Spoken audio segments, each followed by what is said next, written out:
আচ্ছা, ভাবুন তো, একটা দেশের সাধারণ নির্বাচনের ঠিক আগে যদি সেই দেশের রাস্তায় নিজেদের সেনার বদলে অন্য কোনো বিদেশি শক্তির ছায়া দেখা যায়, তবে সেটা কি শুধুই গুজব, নাকি এমন কোনো নকশা তৈরি হচ্ছে যা ভারত আর দক্ষিণ এশিয়ার মানচিত্র বদলে দিতে পারে? আজ যে তথ্যগুলো আপনার সামনে রাখবো তা শোনার পর আপনি হয়তো আজ রাতে শান্তিতে ঘুমোতে পারবেন না। নমস্কার, আমি লক্ষণ, আপনারা দেখছেন nation first Bangla YouTube channel. বন্ধুরা, বাংলাদেশে এখন অন্তর্বর্তীকালীন সরকার চলছে, ডক্টর ইউনূস ক্ষমতায়, কিন্তু পর্দার আড়ালে কি হচ্ছে আমরা সবাই দেখছি। কিভাবে পাকিস্তানের সাথে ঘনিষ্ঠতা বাড়ছে, কিন্তু খবরটা শুধু ঘনিষ্ঠতা নয়, খবরটা অনেক গভীর। গোয়েন্দা রিপোর্ট বলছে নির্বাচনের আগে ঢাকার রাস্তায় এবং সংবেদনশীল এলাকায় এমন কিছু মানুষের উপস্থিতি লক্ষ্য করা যাচ্ছে যাদের ট্রেনিং আর আদব কায়দা ঠিক বাংলাদেশি সেনার মতো নয়। তাহলে এরা কারা, আর কেনই বা ইউনূস প্রশাসন হঠাৎ করে পাকিস্তানের গোয়েন্দা সংস্থা আইএসআই এর ঘনিষ্ঠ ব্যক্তিদের গুরুত্বপূর্ণ পদে বসাচ্ছে? একটু মনে করে দেখুন, ৭১ কি হয়েছিল? সেই একই নীল নকশা কি আবার ফিরে আসছে? এখন যে পয়েন্টটা বলবো সেটা একটু মন দিয়ে শুনুন। অতি সম্প্রতি কিছু আন্তর্জাতিক রিপোর্টে, যেমন আইএএনএস এবং বিভিন্ন সিকিউরিটি এজেন্সি দাবি করেছে যে জামাত নেতা আজমির মতো ব্যক্তিদের মাধ্যমে একটি বিশেষ র্যাডিক্যাল আর্মড ফোর্স বা সশস্ত্র বাহিনী গঠন করা হচ্ছে। পাকিস্তানের আইএসআই কেন এখানে আগ্রহী? দেখুন, কারণ তারা জানে সরাসরি যুদ্ধে ভারতকে হারানো অসম্ভব।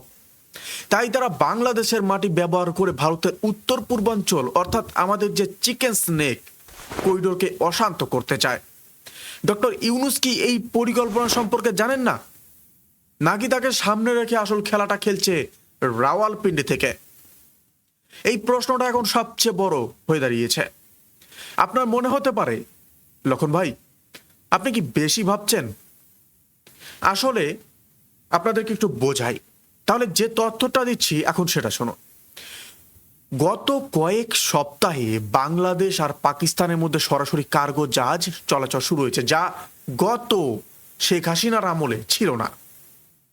ওপর দেখলে মনে হবে এটা শুধু একটা ব্যবসা, কিন্তু ডার্ক ওয়েবে ছড়িয়ে পড়া কিছু রিপোর্ট বলছে এই জাহাজগুলোতে শুধু পেঁয়াজ বা সিমেন্ট আসছে না, এমন কিছু কন্টেনার নামানো হয়েছে যার হদিশ খোদ বাংলাদেশের কাস্টম অফিসারদেরও নিতে দেওয়া হয়নি। এখন প্রশ্ন হলো, নির্বাচনের আগে এই গোপন অস্ত্র বা জনবল কাদের জন্য?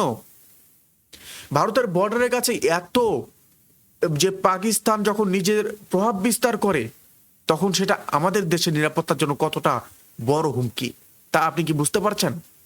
এখন যে প্রমাণটা দেবো সেটা দেখলে আপনি বুঝতে পারবেন আসল খেলাটা কোথায় শুরু হয়েছে। বিদেশে বসে থাকা কিছু শক্তির মদতে ডক্টর ইউনূস হয়তো ভাবছেন তিনি বাংলাদেশকে বাঁচাচ্ছেন, কিন্তু ইতিহাস সাক্ষী আছে পাকিস্তান যার যার সাথে হাত মিলেছে সেই দেশেই ধ্বংস হয়েছে। সেটা আপনি আফগানিস্তানের দিকে তাকান, কি অবস্থা। আজ বাংলাদেশে যদি পাকিস্তানি ধাঁচের কট্টরবাদীদের হাতে অস্ত্র তুলে দেওয়া হয়, তবে নির্বাচন নাম করে সেখানে একটি পাপেট সরকার বা পুতুল সরকার বসানো হবে, আর সেই সরকারের রিমোট কন্ট্রোল থাকবে ইসলামাবাদের হাতে। আর এর ফলে ভারতের পশ্চিমবঙ্গ, আসাম এবং ত্রিপুরা সরাসরি বিপদের মুখে পড়বে। বন্ধুরা, আজ সময় এসেছে আমাদের সজাগ হওয়ার। ভারত কোনোদিন কোনো দেশের ক্ষতি চায়নি, এটা আমি গর্ব করে বলতে পারি, কিন্তু নিজের নিরাপত্তা নিয়ে আপোষ করা আমাদের রক্তে নেই। বাংলাদেশ কি সত্যিই আবার সেই অন্ধকার যুগে ফিরে যাবে, নাকি ডক্টর ইউনূস শেষ মুহূর্তে এই আত্মঘাতী সিদ্ধান্ত থেকে সরে আসবেন?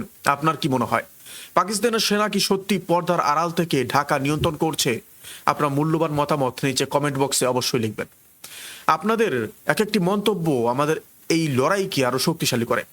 আজ এ পর্যন্তই, কিন্তু মনে রাখবেন সীমানার ওপারে যা ঘটছে তার প্রভাব কিন্তু আপনার ঘরে পড়বে।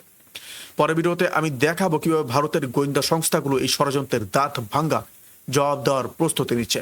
দেখা হচ্ছে পরের ভিডিওতে। জয় হিন্দ, এবং আপনারা সাবস্ক্রাইব করতে ভুলবেন না।